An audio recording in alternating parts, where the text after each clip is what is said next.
So much of our relationship with God is really kind of rooted in how we perceive God thinks of us, right? That if we feel like God is maybe mad at us, or that he's absent, or that he's just not caring, it's going to make going to prayer a lot harder.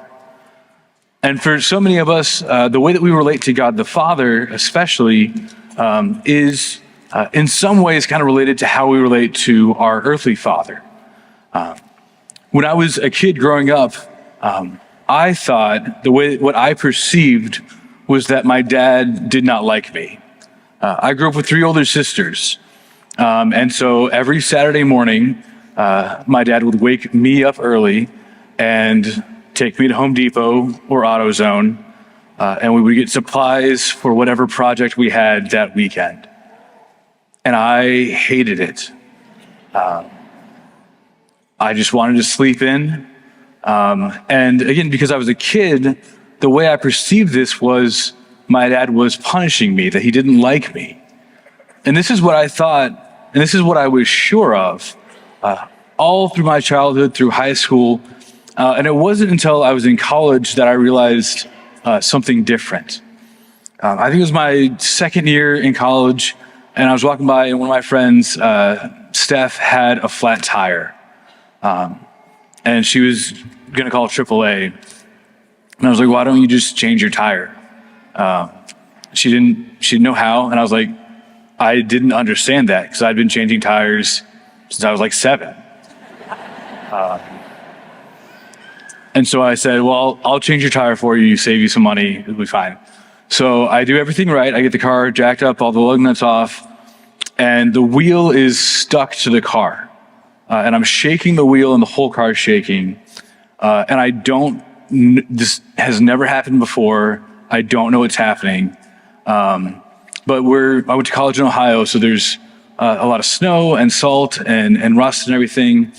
And so I get to a point where I don't know what to do. So Steph says, it's fine, I'll just call AAA again. So she's on the phone with AAA, and I am just completely emasculated. And I'm terrified that in a half hour, like a real man is going to show up and change this tire. And so the only thing that I can think to do is I call my dad.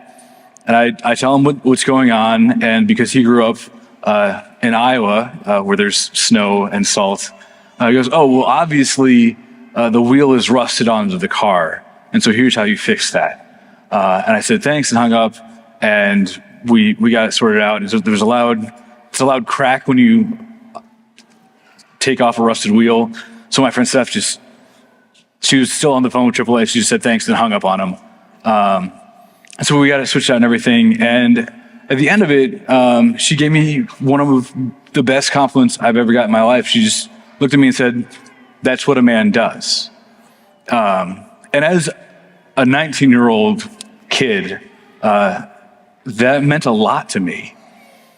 And as I was thinking about it more later, I realized that I was still like a 19 or 20-year-old kid, but my friend, this woman, saw me as a man, and only because of what my dad taught me, and only because of all of those early Saturday mornings that I hated and that I thought was punishment.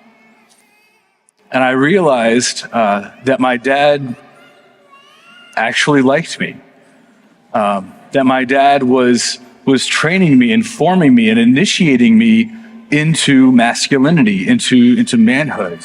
And now I love going to Home Depot.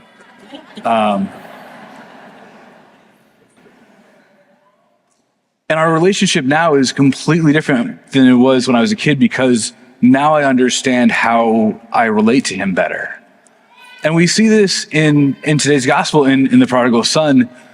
This younger son takes his part of the inheritance, wastes all of it, and says, and while he's away, he's like, Father, I'm starving here. I need food.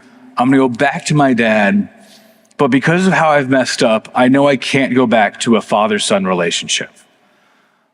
So I'm going to make this big speech Father, I've sinned against heaven and against you. I no longer deserve to be called your son. And he keeps going.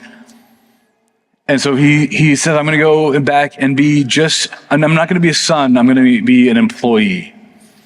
And so he makes this long trek back to his father's house and says, while the son was still a long way off, the father saw him and ran out to him. And when they meet, the son begins this long speech. And he says, Father, I've sinned against heaven and against you. I no longer deserve to be called your son. And the father does not let him finish the speech. The father just says to the servant, bring the fattest calf, the nicest robe, the biggest ring. My son was dead and now he's alive. This is not an employee. This is my son, my child. And I think when we look at our relationship with God, we can come up with a million reasons why we think God shouldn't like us or shouldn't care for us that much. We have a lot of sins, and our sin kind of by its nature hurts our relationship with God.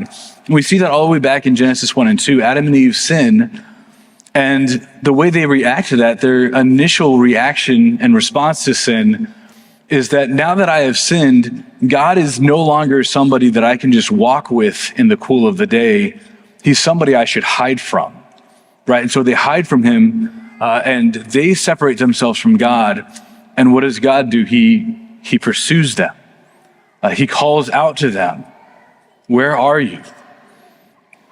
And I think so many of us, because of our sins, because of our past, again, we can write this long speech of why we shouldn't be able to call God Father.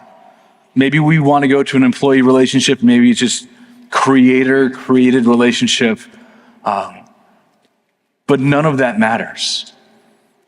God calls us his children because we are. And again, our sins, while they separate us from God, are not the end, that we can go to confession, we can find reconciliation.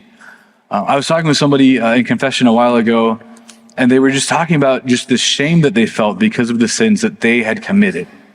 And they just couldn't really get over what they had done. And I said, I know this sounds mean out loud, but try to receive it with some love. You're just not that special. The sins that you have committed, other people have committed, right? You're in confession now. God forgives them. God chooses to forgive them. Again, the long speech that we can write out with all the reasons why we shouldn't be in a close relationship with God, he doesn't let us finish that speech. He stops us. He says, bring the fattest calf, the nicest robe, the biggest ring. This is my son. This is my daughter. And nothing that we do, have done, could ever do changes who we are.